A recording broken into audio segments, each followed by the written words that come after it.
2 ദിവസം മുന്നേ തൊട്ട് ഞാൻ ഈ മിനി ബ്ലോഗിനെ കുറിച്ച് ചിന്തിച്ച് തുടങ്ങിയതാണ്. പക്ഷേ ഇന്ന് രാവിലെ ആയിട്ട് ഫുഡൊക്കെ കഴിച്ച് കഴിഞ്ഞിട്ടായി മിനി ബ്ലോഗിൻ്റെ കാര്യമൊക്കെ ഓർത്തെ. പിന്നത്തേക്ക് വെക്കണ്ട, എന്നാൽ പിന്നെ അങ്ങ് തുടങ്ങിയേക്കാന്ന് ഓർത്തു. സ്റ്റാർട്ടിംഗ് ഒന്നുമില്ല, എന്നാലും പകുതി തൊട്ടാട്ടെ. മഴയുടെ സീസൺ ആണേലും ഇടുക്കിയിൽ ഇപ്പം മഴയൊന്നുമില്ല, നല്ല വെയിലാണ്. അപ്പം ഇന്ന് കുറച്ച് കാന്താരി നിൽപ്പുണ്ട്. നമുക്കൊരു 3 കാന്താരി ചെടി ഉണ്ട് കേട്ടോ ഇവിടെ. ഇതൊന്നാമത്തെ, പിന്നെ 2 ചെറുതാണ് അപ്പുറത്ത് നിൽപ്പുണ്ട്. ഈ കാന്താരിയിലെ മൊത്തം പഴുത്ത് നിൽക്കും. അപ്പം പറിച്ചു ചേർത്തില്ലെങ്കിൽ കാന്താരി മൊത്തം പോകും.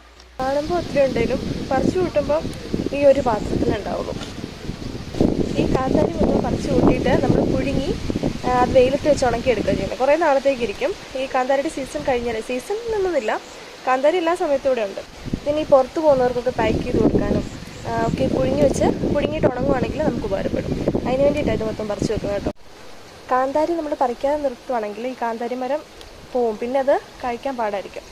അതുകൊണ്ട് കാന്താരി നല്ല വിളവായി കഴിയുമ്പോഴത്തേക്കും നമ്മളിത് മൊത്തം പറിച്ച് വെക്കുകയാണെങ്കിൽ അടുത്ത പൂവിട്ട് നല്ലതായിട്ട് പിന്നെ കായ്ക്കും.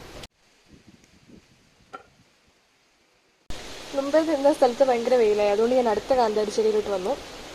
ഇനിയിപ്പം ഇവിടത്തേൽ അധികം പഴമില്ല, എന്നാലും ഉള്ളതൊക്കെ പറിച്ചെടുക്കാൻ നോക്കും. ഇത് നേരത്തെ ഒന്ന് പറിച്ചെടുത്തതാണ്. ഈ ഒരു കാന്താരി ചെടിയിൽ നിന്ന് മാത്രം ഏകദേശം ഇത്രയും കിട്ടി. ഞാൻ നേരത്തെ പറഞ്ഞ പോലെ ഈ കാന്താരി ചെടി നേരത്തെ ഒന്ന് പറിച്ചു തീർത്താ. ഇത് 2ാമത്തെ തവണയാണ്. എന്നാലും ഇത്രയും കിട്ടി. നമുക്ക് ഇനി അടുത്തലോട്ട് പോവാം. എത്ര വലുതൊന്നുമല്ല, ഒരു ചെറുതൊന്നും.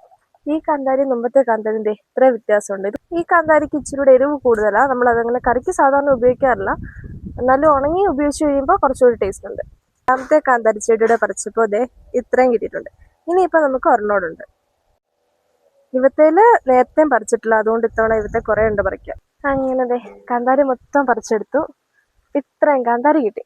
ഈ പാത്രത്തിൽ ഒരു 3/4 കാന്താരി കിട്ടി. പക്ഷെ എൻ്റെ കയ്യുടെ ഇടപാട് തീർന്നുണ്ടോ. ഇനിയിപ്പോൾ കുറച്ച് പൂക്കളൂടെ ഉള്ളൂ.